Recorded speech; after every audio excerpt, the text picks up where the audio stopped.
Aisling's prisoner. Remy awoke to the sound of dripping water. The sound of each drop was a crash pounding against her aching brain.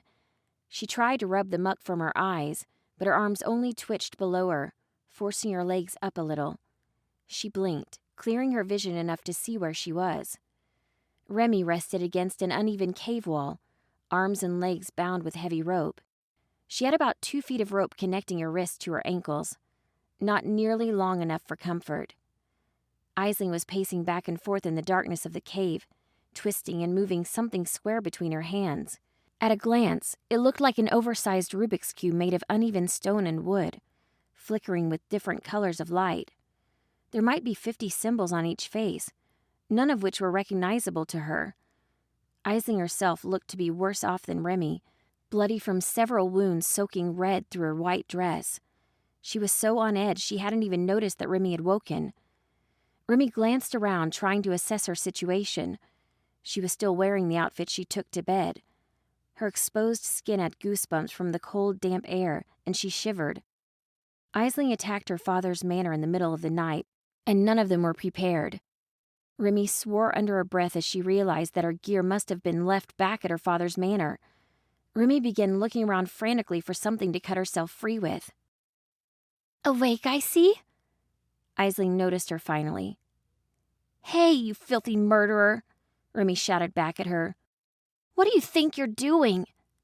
Aisling turned, letting the cube-like object down. "We're going to see the king," she explained. "Well, me and all these incriminating documents here." She nodded behind Remy in the direction of the torchlight. Remy looked and found a table-like outcropping piled high with disorderly papers. Steel glinted from where a switchblade had been used to mark her place on one of them. "Why do you need me?" Remy made herself sound as petulant as she could. It wasn't hard, what with her feathers soaked through with moisture and pressed painfully against the rock behind her. "You already have what you need. You've got the evidence. Just go." "You're my guarantee of safety, Moretti. If that bastard Malik survived, he's going to be coming for me. But when I let him know you're traveling with me, I'll have to remind him your safety can't be guaranteed if I'm threatened. I'll waltz right into the Elenian castle without a fight." Remy looked across the room at Aisling's makeshift desk.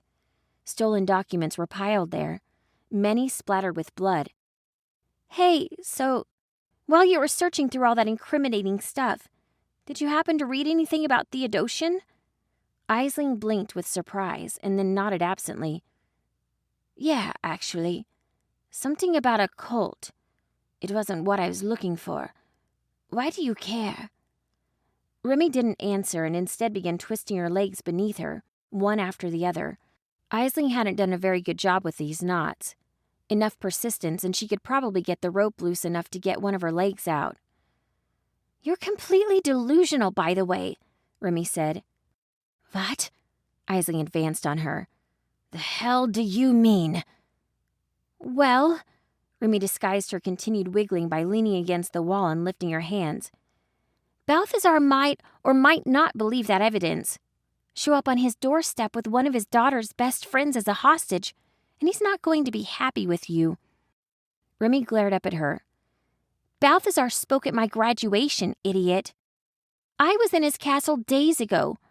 Who do you think the king will believe?" This close, Remy could see Aisling had her dagger hanging from her belt. If she could only reach it. "I don't care what you think my dad did. You've outdone him in 2 days. Murdering an innocent man. Who even knows how many people you had to kill to get in our house?" "Innocent?" Aisling leaned down, screaming at her. "Don't you dare put that word in your mouth, Moretti." She said the name like a curse. "It doesn't matter what you think I've done." Remy drove her bound hand straight up to Aisling's belly with all the force she could muster. Stunned, Aisling fell over sideways, cursing and grabbing at her stomach. Remy pulled free of the ropes, snatched the dagger from Aisling, and lunged to the desk. She grabbed the ledgers along with the switchblade and took off into the darkness of the cave. "Moretti, bitch! I'll kill you!" Aisling yelled in pursuit not too far behind her, but the blow to her stomach had her retching on the stone floor. Remy ignored the threat, stumbling into the dark, using the switchblade to cut her bonds as she went. Soon all light had gone, and Remy was feeling her way forward. Darkness pressed in on her eyes, and she painfully stumbled on her bare feet more than once on the rocky floor. She shivered in the cold, spreading her wings and feeling for moving air. It didn't help. Remy was lost, and somewhere in the dark that crazy girl was trying to find her.